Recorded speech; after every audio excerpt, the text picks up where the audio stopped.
ఛానల్లో అతి తక్కువ రేట్లకే అత్యధిక పబ్లిసిటీ. మీ వ్యాపార ప్రకటనలో పుట్టినరోజు, పెళ్లి రోజు, పదవి విరమణ, స్వదేశీ ఆగమనం, రియల్ ఎస్టేట్ తదితర ప్రకటనల కొరకు ఇప్పుడే సంప్రదించండి. మా ఫోన్ నంబర్స్ 9494944868 9704819000.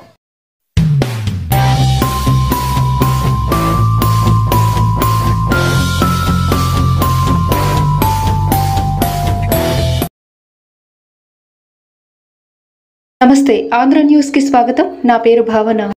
ప్రస్తుతం రాష్ట్రంలో మీచింగే తుఫాన్ ప్రభావం ఎక్కువగా కనపడుతుంది. దాంట్లో భాగంగానే మంగళవారం సముద్రపు అలలు ఉవ్వెత్తున ఎగిసిపడి మత్స్యకారులకు, అటుపై ప్రయాణించే ప్రయాణికులకు భయాందోళన గురిచేస్తున్నాయి. మండల అధికారులు దగ్గరలో తీర ప్రాంతంలో ఉండే ప్రజలకు అన్ని విధాల అన్ని సౌకర్యాలు ఏర్పాటు చేశారు. మంగళవారం స్థానిక శాసనసభ్యులు పెండెం దొరబాబు సొరడపేట, ఉప్పాడ బీచ్ రోడ్ పర్యటించి మత్స్యకారుల సమస్యలను అడిగి తెలుసుకున్నారు. అనంతరం ఆయన మాట్లాడుతూ తీర ప్రాంత ప్రజలకు ఎటువంటి ఇబ్బందులు లేకుండా ముందు జాగ్రత్తగా అన్ని సౌకర్యాలు ఏర్పాటు చేశామని ఆయన అన్నారు. వాళ్లకి కావలసిన తిండి సామాగ్రి, నిత్యావసర వస్తువులు కూడా ఏర్పాటు చేశామని ఆయన తెలిపారు. అనంతరం ఉప్పాడలో జిల్లా ఎస్పీ సతీష్ కూడా పర్యటించారు. ఈ కార్యక్రమంలో ఎమ్మెల్యే పెంట, ఎంపీపీ కారే సుధా శ్రీనివాస్, పార్టీ మండల అధ్యక్షులు ఆనాల సుదర్శన్, సర్పంచులు ఉమ్మడి మేరీజాన్, నక్కా మణికంఠ, బావర మవాణి, నాగేశ్వరరావు, మండల ఎస్ఐ స్వామినాయుడు తదితరులు పాల్గొన్నారు.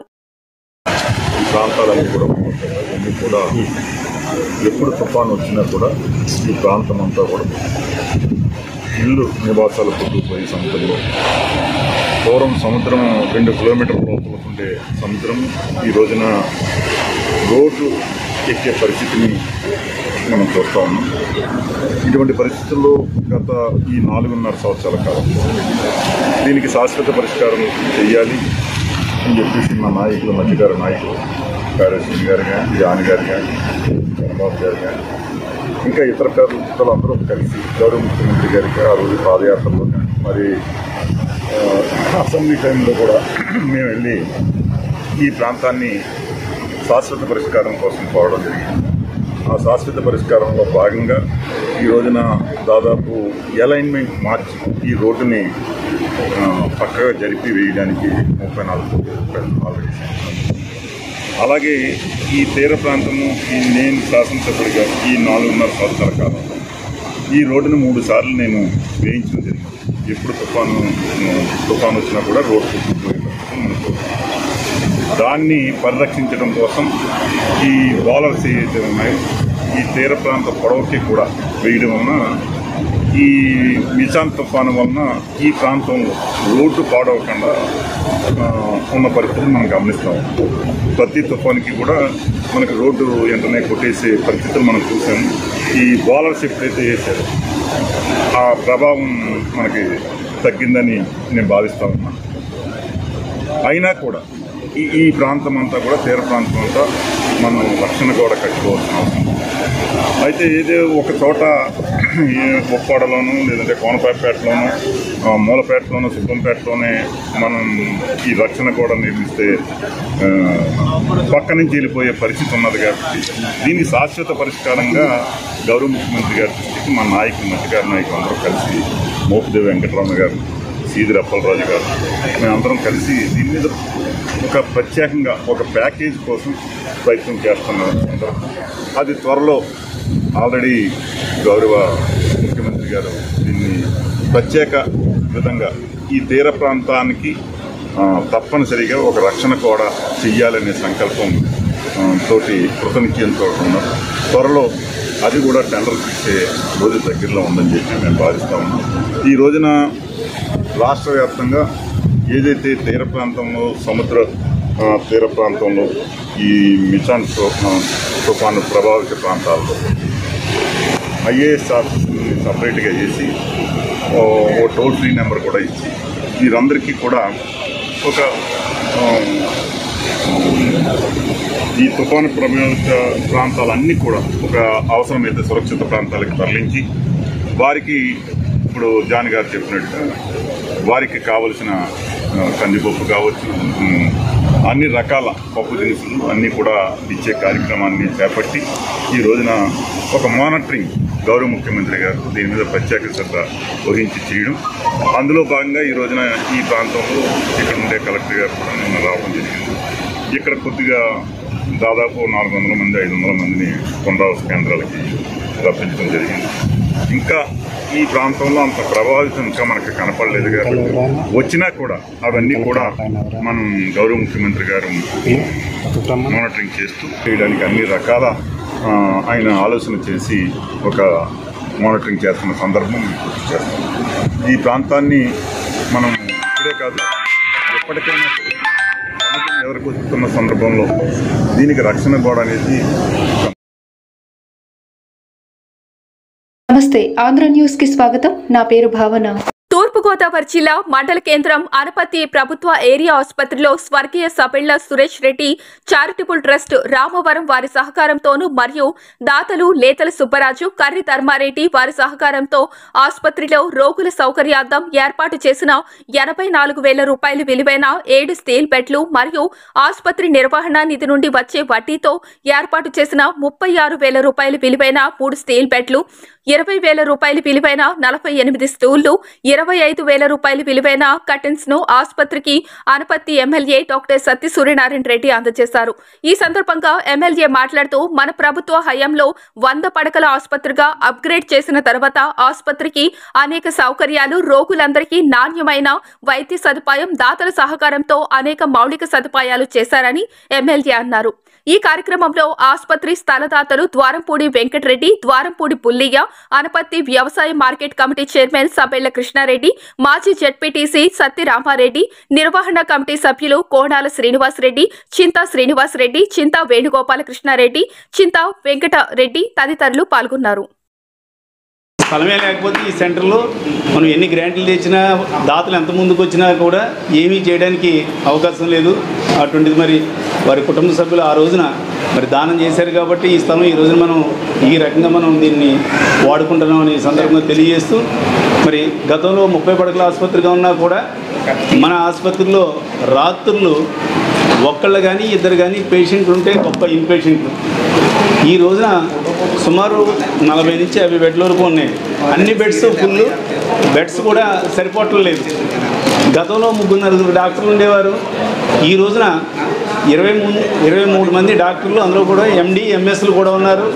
అంతేకాకుండా ఇక్కడ మన ఏరియా హాస్పిటల్ ఇది నచ్చి రాజానగరం జిఎస్ఎల్ ఆసుపత్రి నుంచి కూడా సుమారు 14 మంది ఎంఎస్ఎండీలు చదివే పిల్లల్ని, స్టూడెంట్స్ని కూడా ట్రైనింగ్ కూడా ఇక్కడికి పంపిస్తున్నారంటేనే మన హాస్పిటల్ ఏ రేంజ్లో మరి డెవలప్ అవుతుందా అన్నది మనం అర్థం చేసుకోవచ్చు. ప్రతి 3 నెలలకు ఒకసారి 3 నెలల కోర్సు వాళ్ళు 14 మంది వరకు కూడా మన ఇక్కడ హాస్పిటల్కి వచ్చి ఇక్కడ ట్రైనింగ్ పొందుతున్నారు. అంతేకాకుండా మరి ఈ రకంగా డెవలప్ అవుతున్నా కూడా దీనికి ఇంకా ఈ హాస్పిటల్ ఫెసిలిటీస్ ఇక్కడ ఉన్న బిల్డింగ్ వరకు కూడా బాగానే ఉన్నాయి. ఇంకా బిల్డింగ్ కావాలన్న ఉద్దేశంతో మరి ప్రభుత్వం దృష్టికి తీసుకెళ్ళడం సుమారు 13 కోట్ల వరకు కూడా శాంక్షన్ ఇది ఉంది. అది ఇంకా ఫైనలైజేషన్ దగ్గరలో ఉంది. అది కూడా తొందరలో పూర్తవుతే ఒక 2 మంచి బ్లాకులు కూడా వస్తే ఇంకా బాగా డెవలప్ అవుతుందని ఈ సందర్భంగా తెలియజేస్తూ, ఏదైనా సరే ఒక పాము కాటుకి సంబంధించి ఏమన్నా వచ్చిందంటే స్నేక్ బైట్ అటు కాకినాడ, ఇటు రాజమండ్రి, రాజానగరం తప్ప మిగతా చోట్ల ఎక్కడ మన అనపర్తిలో జరిగినన్ని కేసులు ట్రీట్మెంట్ కూడా ఇంకెక్కడా జరుగుతులేదంటే ఎక్కడున్నా కూడా మాట్లాడితే ఇంకా అనపర్తి కేర్ ఆఫ్ అంటే ఆ రకంగా మన అనపర్తి హాస్పిటల్ పేరు రావడం, అదేవిధంగా మరి స్పెషలిస్టులు కూడా రావడంతో మరి ఎటువంటి పాయిజన్ కానీ లేకపోతే స్నేక్ బైట్ కానీ ఇటువంటి ఏ మెడికల్ కానీ సర్జికల్ కానీ ఈ కేసులు ఏమైనా కూడా ట్రీట్మెంట్ చేయడానికి ఇక్కడ స్పెషలిస్టులు ఉన్నారు. అంతేకాకుండా మరి ఆరోగ్యశ్రీ కూడా వచ్చింది కాబట్టి అన్ని రకాలుగానూ కూడా పేద ప్రజలకు మరి సహకారంగా ఉంటుంది. ముఖ్యంగా ఇన్ని చేసినా కూడా ప్రభుత్వం నుంచి ఎంత వచ్చినా కూడా ఈ బెంచ్లు అవనివ్వండి లేకపోతే చైర్స్ అవనివ్వండి ఇటువంటివి ఉన్నాయంటే చిన్న చిన్నవి కావాలంటే అది డైరెక్ట్గా ప్రభుత్వం గ్రాంట్ రాదు. అటువంటి వాటికి అది ఎప్పుడో వస్తుంది.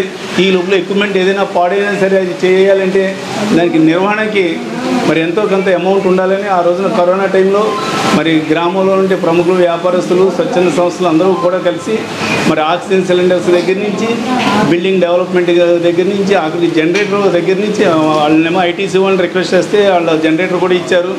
బెడ్స్ ఇవన్నీ కూడా మన స్థానిక నుండి ప్రముఖులందరూ కూడా అంటే రైస్ మిల్లర్స్ అవనండి, పౌల్ట్రీ వాళ్ళు అవనండి, లేదంటే వ్యాపారస్తులు అవనండి, స్వచ్ఛంద సంస్థలు అవనండి, వీళ్ళందరూ కూడా సహకారంతో ఆ రోజున మరి డిపాజిట్ మరి సేకరించడం జరిగింది.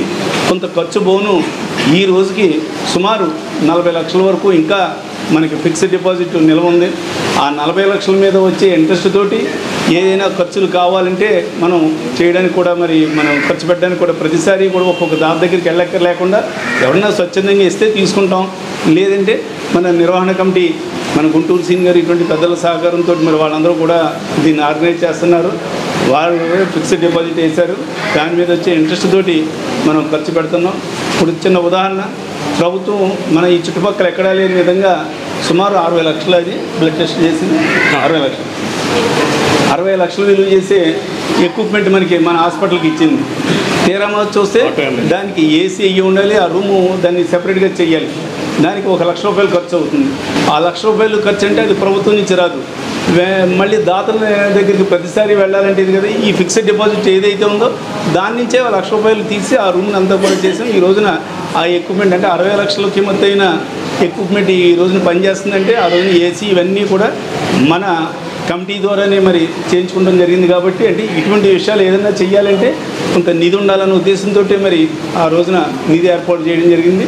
దానికి మరి మన చుట్టుపక్కల మన అనపడితే కాకుండా చుట్టుపక్కల ఉండే రైస్ మిల్లర్స్ అందరూ కూడా విరివిగా డొనేషన్లు ఇచ్చి వాళ్ళందరూ కూడా మరి సహకారం అందిస్తున్నారు.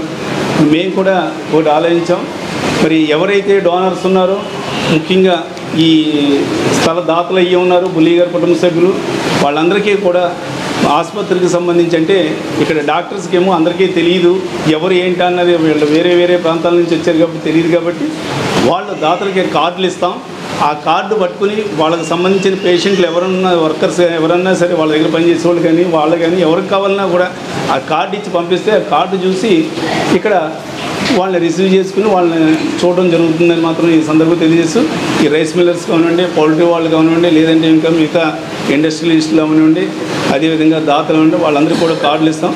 మళ్ళీ చూపించుకున్న తర్వాత ఆ కార్డు తీసుకొచ్చామని చెప్పండి. ఇంకోళ్ళకి ఎవరికైనా కావాలంటే మళ్ళీ ఆ కార్డు మీ ద్వారా మీరు పంపించవచ్చు. అంటే మా దృష్టికి వచ్చింది, మరి స్థలదాత ఎవరైతే ఉన్నారో ద్వారంపూడి బుల్లి గారు వారి కుటుంబ సభ్యులే ఒకసారి ఒక పేషెంట్ని పంపిస్తే ఇక్కడ మరి తెలియదు కదా, వాళ్ళకి ఎవరు సరిగ్గా రెస్పాండ్ అవ్వలేదని తెలిసింది అప్పట్లోనూ. దాంతో మేము ఆలోచించి అలా కాదు, కార్డు అంటే ఇస్తే తప్పనిసరిగా వాళ్ళు ఈ డోనర్స్ అన్న ఉద్దేశంతో అందరికీ తెలుస్తుందన్న ఉద్దేశంతో మరి ఆ రోజున నిర్ణయం తీసుకుంటం జరిగింది. కాబట్టి అందరికీ కూడా ఈ డోనర్స్ అందరికీ కూడా ఈ కార్డులు ఇవ్వడం జరుగుతుంది. ఈ కార్డులు మీకు సంబంధించిన పేషెంట్లు ఎవరున్నా సరే ఈ కార్డు ఇచ్చేసి చూపించుకున్న తర్వాత మళ్ళీ కార్డు మీరు తీసేసుకుంటండి, మళ్ళీ అదే కార్డు మళ్ళీ పంపించుకోవచ్చు. థ్యాంక్ యూ అందరికీ కూడా.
మొత్తం లేపేస్తే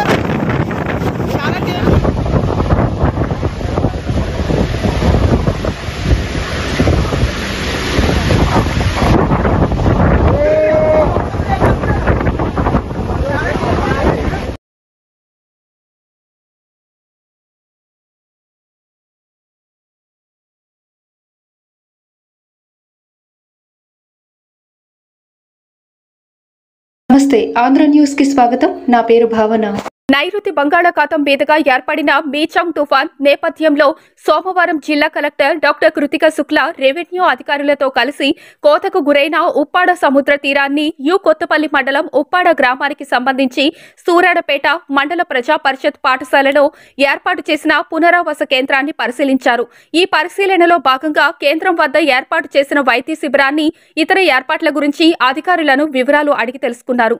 ఈ సందర్భంగా జిల్లా కలెక్టర్ మాట్లాడుతూ మీచాంగ్ తుఫాన్ ప్రభావిత ప్రాంతాలైన కొత్తపల్లి మండలం ఉప్పాడ గ్రామానికి చెందిన సూరాడపేట, మాయాపట్టణం, జగరాజుపేట, బజారు వీధి ప్రాంతాలకు చెందిన సుమారు 300 మందిని పునరావాస కేంద్రానికి తరలించడం జరిగిందన్నారు.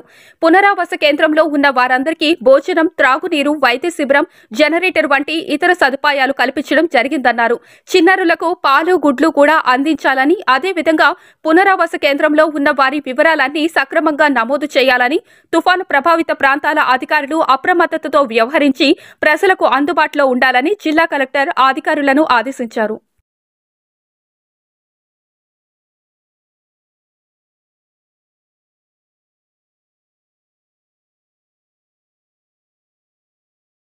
నమస్తే, ఆంధ్ర న్యూస్ కి స్వాగతం. నా పేరు భావన.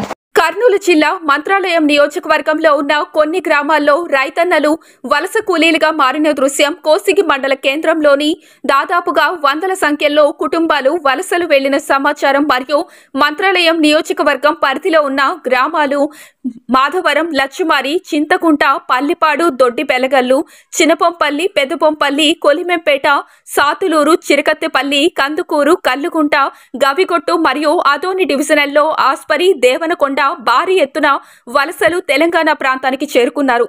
అంతేకాకుండా అనంతపురం జిల్లా గుత్తి నియోజకవర్గంలో ఉన్న కొన్ని గ్రామాల వారు భారీగా తరలి తెలంగాణ రాష్ట్రాన్ని చేరుకోవడం జరిగింది. ఈ విషయాన్ని మా ఆంధ్ర న్యూస్ ప్రతినిధి దృష్టికి సమాచారం రావడంతో మా ఆంధ్ర న్యూస్ ప్రతినిధి తెలంగాణ రాష్ట్రం సంగారెడ్డి జిల్లా ఆందోళన నియోజకవర్గం వెళ్లి ఆ నియోజకవర్గంలో ఉన్న ఆంధ్రప్రదేశ్ ప్రజలు పొట్టగూటి కోసం తమ పిల్లలను, విద్యార్థులను వెంటబెట్టుకుని రైతన్నలే వలస కూలీలుగా ఉన్న ప్రజలతో మా ఆంధ్ర న్యూస్ రాయలసీమ జోన్ ప్రతినిధి బి అబ్రహం వలస కూలీలతో మాట్లాడబోతున్నారు. చూస్తూనే ఉండండి మా ఆంధ్ర న్యూస్ ను. భావన, మన ప్రస్తుతానికి తెలంగాణ ప్రాంతంలో మరి ఆందోళన నియోజకవర్గంలో ఉన్నటువంటి కొన్ని గ్రామాల్లో ఈరోజు విజిట్ చేయడం జరుగుతుంది. ఈ విజిట్ ఎందుకోసం చేస్తున్నా అంటే ఆంధ్రప్రదేశ్ నుంచి కర్నూలు జిల్లా మంత్రాలయ నియోజకవర్గం కావచ్చు, లేదా ఆదోని నియోజకవర్గానికి కావచ్చు, అదేవిధంగా అనంతపురం జిల్లాలో ఉన్నటువంటి గుత్తి ప్రాంతానికి సంబంధించిన ప్రజలు కావచ్చు. మరి ఈ తెలంగాణ ప్రాంతంలో వలస కూలీలుగా మారడానికి మారారని చెప్పుకోవచ్చు. మనం చూస్తున్నాం. మళ్ళీ ఇక్కడంతా చూస్తే ఉదాహరణకి దాదాపుగా ఇక్కడ అటుపక్క లాస్ట్లో ఉన్నటువంటి అనంతపురం జిల్లానికి సంబంధించింది. అయితే ఈ ప్రాంతంలో ఉన్నటువంటి కొట్టాలంతా కూడా కర్నూలు జిల్లా మంత్రాలయ నియోజకవర్గంలో ఉన్నటువంటి గ్రామాల వారు అని చెప్పుకోవచ్చు. మనం ఇక్కడ చూస్తున్నాం. మరి ఇక్కడ ఈరోజు ఈ సమయానికల్లా వీళ్ళు పంట పొలాల్లో ఉండాల్సిన సమయము ఎందుకు ఉన్నారని ఉదాహరణకు వస్తే, రాత్రి కురిసినటువంటి అడపతడప వర్షాల వలన మరి ఈ ప్రాంతం అంతా కూడా చిన్నటి వర్షానికే బుదురు మెత్తంగా అయిపోయి వాళ్ళు ఉపాధి నష్టం కలిగించే అవకాశం ఉంది. ఆ విధంగా ఈరోజు వాళ్ళు ఇంటి దగ్గరే నివాసంగా ఉంటున్నట్లు తెలుస్తుంది. మనం ఒకసారి మంత్రాలయ నియోజకవర్గంలో ఉన్నటువంటి ప్రజలతో మనం మాట్లాడి తెలుసుకుందాం. బాబు, ఎందుకోసము మరి మీ ప్రాంతం నుంచి ఈ ప్రాంతానికి వలసకొచ్చారు? వర్షాలు లేక, నీళ్ళు లేక వచ్చినాము. మరి ఇక్కడ మీరు ఏ విధంగా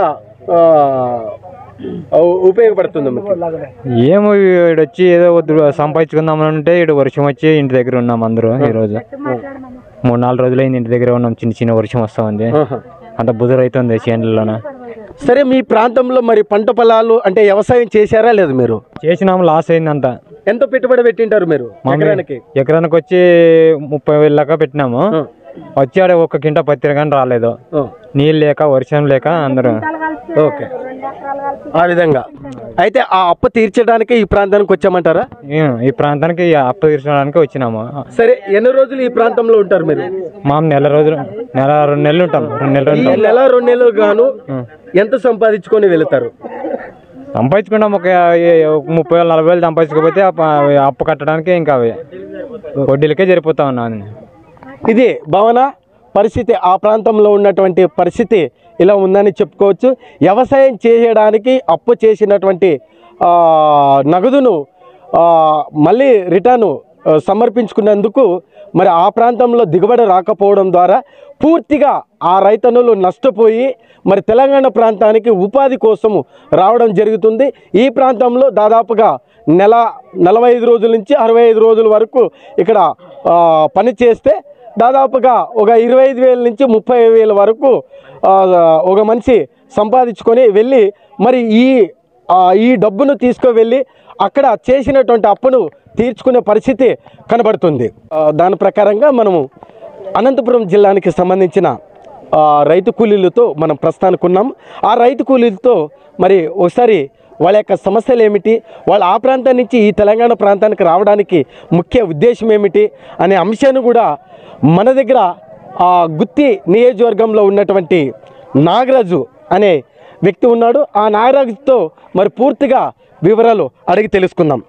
నాగరాజు గారు, మీరు ఈ ప్రాంతానికి రావడానికి ముఖ్య ఉద్దేశం ఏమిటి? గత కాలం నుండి మాకు వర్షాలు లేక పంటలు పండక చాలా కష్టం అయిపోతుంది.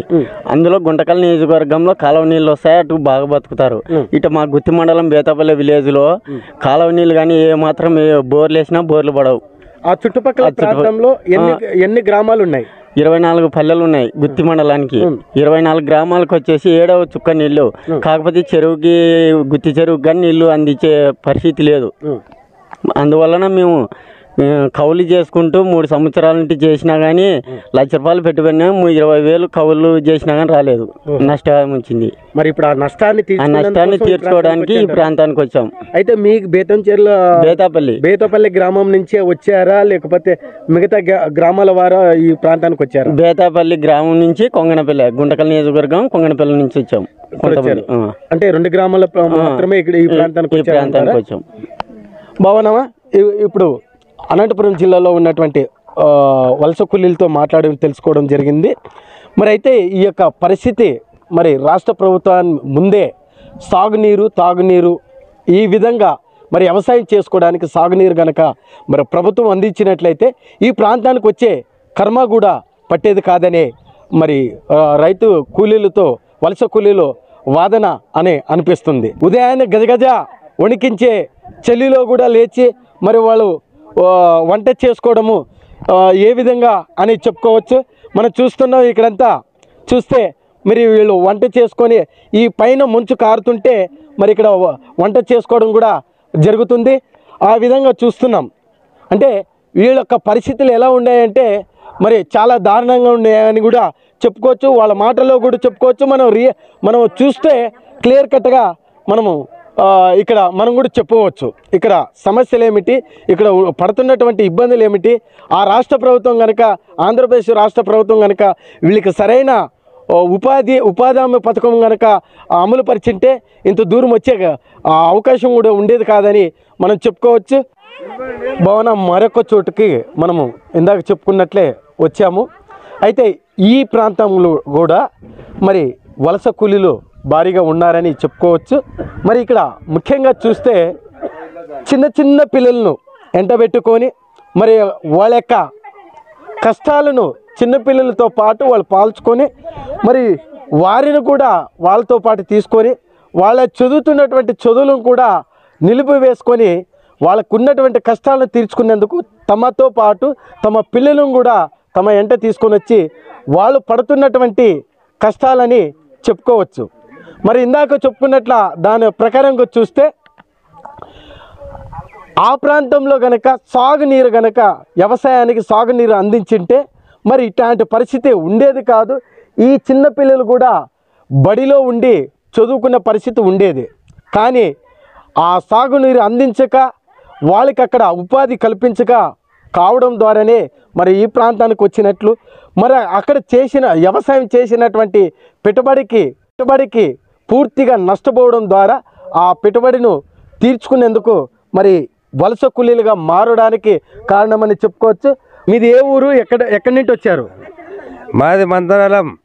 మీది ఏ గ్రామము? చిన్నబొంపల్లి. చిన్నబొంపల్లి. మరి ఈ ప్రాంతానికి ఎందుకోసం వచ్చారు మీరు? బతకనికే. మరి మీ ప్రాంతంలో వ్యవసాయం చేసుకోవడానికి నీరు లేవా? నీళ్ళు లేవు. ఎందుకు లేవు? మా కొంప ఒట్టు కొంప అదే. అంటే ఎన్ని ఎకరాలు వ్యవసాయం చేశారు మీరు? మా 3 ఎకరాలు చేసినాము. 3 ఎకరాలు. మరి 3 ఎకరాలకు గాను ఎంత పెట్టుబడి పెట్టారు మీరు? 50,000. మరి ఎంత వచ్చింది రాబడి? ఎంత? ఒక్క సంచి హీరే సంచి. మరి అది పత్తి అమ్మారా లేకపోతే ఇంట్లో పెట్టి వచ్చేసారా? అదే ఆచకెళ్ళకంకి వచ్చాను. సరే, ఇప్పుడు ఆ చేసినటువంటి అప్పుకి తెంచుకోవడానికి కోసమే ఈ ప్రాంతానికి వచ్చారు వలసగా? మరి అప్పులకి మరి బాధపడాలి, కట్టాలి కదా. వాళ్ళకి ఇచ్చిన వాళ్ళకి మనం అప్పులు కట్టుకుంటే తప్పదు కదా. అందుకోసమే బతకనికి వచ్చినాము. ఓకే మావన, మనం చూస్తున్నాం మరి ఇక్కడ రైతు కూలి కూడా వలస కూలిగా మారి మరి ఈ ప్రాంతానికి రావడం జరిగింది. ఆ రైతులో ఉన్నటువంటి ఆలోచనను కూడా మనం అడిగి తెలుసుకున్నాము. మరి వ్యవసాయం చేయడానికి అప్పు చేయడం ద్వారానే మరి ఈ ప్రాంతానికి రావాల్సిన పరిస్థితి కనబడుతుందని మరి ఇక్కడ ఉన్నటువంటి మరి మహిళలు కూడా చాలామంది ఉన్నారు. మరి విద్యార్థులు మరి ఈ ప్రాంతానికి రావడం జరిగింది. మరి ఈ విద్యార్థులు కూడా ఎంత కష్టపడుతున్నట్లు తెలుస్తుంది. ఇక్కడంతా చూస్తే మరి ఇదంతా కూడా ఈ జనాభా అంతా కూడా మరి వలస కూలీలుగా వచ్చారని మనం చెప్పుకోవచ్చు. భావన, ఆందోళన నియోజకవర్గంలో మరొక గ్రామానికి మనం చేరుకున్నాము. అయితే ఈ గ్రామం పేరు రాయపేడని చెప్పుకోవచ్చు. ఈ గ్రామంలో కోసిగి మండలంలో ఉన్నటువంటి చింతకుంట, అదేవిధంగా గౌవిగొట్టు ప్రాంతంలో ఉన్నటువంటి గ్రామాల్లో ఉన్నటువంటి ప్రజలు మరి రైతులు కావచ్చు లేదా వలస కూలీలు కావచ్చు మరి ఈ ప్రాంతం చేరుకున్నారు. అయితే ముందుగా మనం కోసిగి ప్రాంతానికి సంబంధించిన వలస కూలీ దగ్గర మనం ఒకసారి అడిగి తెలుసుకుందాం. చెప్పండి, మీరు కోసిగి నుంచి ఈ తెలంగాణ ప్రాంతానికి రావడానికి కారణం ఏమిటి? మాకు పొలం 4 ఎకరాల పొలం ఉన్న సాగునీటి కూడా రాలేదు. ₹1,00,000 పెట్టుబడి పెట్టినా కానీ దిగుబడి రాక మేము తెలంగాణకు పత్తి తీయడానికి వచ్చినాం. ఎంత వచ్చింది మీకు దిగుబడి? దిగుబడి అంటే లేదు, మళ్ళీ అంతా నష్టమే. ఆ ₹1,00,000 పెట్టుబడి పెట్టింది నష్టమే. ఓకే, అందుకోసమే ఈ ప్రాంతానికి వచ్చామంటున్నారు. అవును. మరో ఒకరు వలస కూలి ఉన్నారు, ఆయనతో అడిగి తెలుసుకుందాం. చెప్పండి అయ్యా, మీరు ఈ ప్రాంతానికి రావడానికి కారణం ఏమిటి? మాది గౌట్ గ్రామము, పెదకొడూరు మండలము. ఓకే. నాకు 5 ఎకరాల పొలం ఉంది. 5 ఎకరాలు అంటే ₹1,00,000 పెట్టుబడి పెట్టినాను. వచ్చిండేది 20,000 వచ్చింది. ఇంకా పెట్టుబడికి రాకపోయినా మరి ఎక్కడైనా ఒక చోట బతకడానికి రావాలి కదా, తప్పదు. మరి అక్కడ ఊరికి ఉన్నకి రాదు, అందుకోసం తెలంగాణకు వచ్చినాము. భావన, ఇక్కడ చూస్తే ఏకంగా రైతులే వలస కూలీలని ముఖ్యంగా మనం చెప్పుకోవచ్చు. ఈ రైతుల్లో ఉన్నటువంటి మాటలు, ఆవేదన మనం చూస్తే మరి రైతు కూలీలే వలస కూలీలుగా మారారని మనం చూసుకోవచ్చు. అన్న, మీది ఏ ఊరు ఏంటి? మాది కోసికి మండలము. మాకు చేయడం లేదు, ఏం లేదు, ఊరికే దుడుచుకోవడం తినడం అంతే. మీరు ఫ్యామిలీ ఒకటి చేసుకోవడం అంతే. మీరు ఏ గ్రామం నుంచి వచ్చారు? కోసికి వచ్చినాము. కోసికి మండలమే మాదే. కోసికి మండలమే. అయితే కోసికి మండలానికి మండల కేంద్రంలో ఉన్నటువంటి వ్యక్తులని చెప్పుకోవచ్చు. మరి ఇక్కడ ఉన్నటువంటి వీళ్ళు చింతకుంట గ్రామానికని మనం చెప్పుకోవచ్చు. భావన, ఇది సమస్య. ఆంధ్రప్రదేశ్లో ఉన్నటువంటి కర్నూలు జిల్లా మంత్రాలయ నియోజకవర్గంలో ఉన్నటువంటి రైతులు కష్టాలు, రైతులే వలస కూలీలుగా మారడానికి ముఖ్య ఉద్దేశము ఏమిటంటే ఆ ప్రాంతంలో వ్యవసాయం చేసుకోవడానికి నీరు లేక నానా ఇబ్బందులు పడి పెట్టిన పెట్టుబడిని తీర్చుకోలేక ఆ పెట్టుబడి చేసి ఆ వ్యవసాయానికి పెట్టుబడికి అప్పు చేయడం ద్వారా ఆ అప్పుని తీర్చుకునేందుకే ఈ తెలంగాణ ప్రాంతానికి వచ్చి ఆ అప్పును తీసుకుంటున్నట్లు మనకి సమాచారము. అదేవిధంగా వలస కూలీలు కాకుండా రైతు కూలీలే నిజ నిజాలు ఏమిటో వాళ్ళ నోటిదారే మనం విన్నాము. భావన, ఆందోళన నియోజకవర్గంలో ఉన్నటువంటి ఈ గ్రామం పేరు రాయపేడ అని చెప్పుకోవచ్చు. ఇందాక మనం చూసుకున్న దాని ప్రకారంగా అక్కడ దాదాపుగా 3 చోట్లు 4 చోట్లు మనము చూసి వచ్చాము. అయితే ఈ ప్రాంతంలో చిన్నబొంపల్లి, ఆ తర్వాత పెద్ద తమ్ముళము ప్రాంతం వాళ్ళు ఉన్నారు. అయితే మనకి చిన్నబొంపల్లి గ్రామానికి చెందిన రైతు అనే వ్యక్తి వలస కూలిగా మారడానికి కారణాలు ఏమిటి అనే అంశాన్ని మనం అడిగి తీసుకుందాం. అయితే నారాయణ చిందేబొంపలకి గ్రామానికి చెందిన నారాయణ అని మన దగ్గర ఉన్నాడు. ఈయన రైతు వలస కూలని చెప్పుకోవచ్చు. చెప్పండి నారాయణ గారు, మీరు ఈ ప్రాంతానికి ఎందుకోసం రావడానికి జరిగింది? మనకు వానలు లేక వర్షాలు లేక బతకడానికి వచ్చినాము. మరి మీ ప్రాంతంలో ఆంధ్ర న్యూస్ ఛానల్లో అతి తక్కువ రేట్లకే అత్యధిక పబ్లిసిటీ. మీ వ్యాపార ప్రకటనలో పుట్టినరోజు, పెళ్లి రోజు, పదవి విరమణ, స్వదేశీ ఆగమనం, రియల్ ఎస్టేట్ తదితర ప్రకటనల కొరకు ఇప్పుడే సంప్రదించండి. మా ఫోన్ నంబర్స్ 9494944868 9704819000.